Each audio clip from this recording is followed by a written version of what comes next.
Ameriški podpredsednik J.D. Vance in zunanji minister Rubio sta v Beli hiši gostila predstavnike Danske in Grenlandije. Ti so sestanek zahtevali zaradi groženj predsednika Trumpa, da mora Grenlandija postati del ZDA. Karkoli drugega kot ameriško lastništvo tega arktičnega otoka bi bilo nesprejemljivo, je tudi danes poudaril Trump, ki trdi, da Amerika Grenlandijo potrebuje zaradi nacionalne varnosti.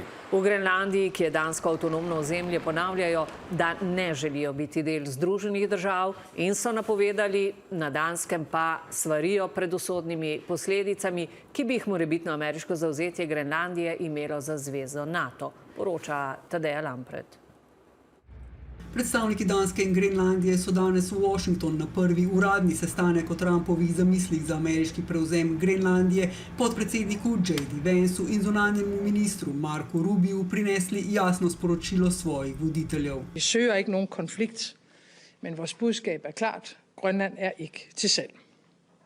Det har vi gjort klart fra starten. Nu står vi med en geopolitisk krise, og hvis vi skal vælge mellem USA og Danmark her og nu, så vælger vi Danmark. Vi vælger NATO, vi vælger kongeriget Danmark, vi vælger EU. A to je sporočilo, ki ga predsednik Trump ne želi slišati in razumeti.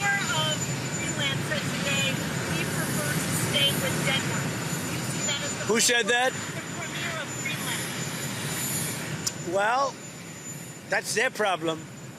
That's their problem. I disagree with them. I don't know who he is, don't know anything about him, but that's going to be a big problem for him. Tik pred današnjim sestankom je Trump na družbenih medijih objavil, da je vse razen ameriškega lastništva Grenlandije nesprejemljivo in da bi bila zveza NATO močnejša, če bi bila Grenlandija ameriška. Danska premierka že dneve opozarja na drugačen scenarij. Ameriško zavzetje otoka, ki je del Danske, bi pomenilo konec NATO. Det har ikke været nemt at stå op imod et helt uacceptabelt pres fra vores nærmeste allierede igennem en menneskealder.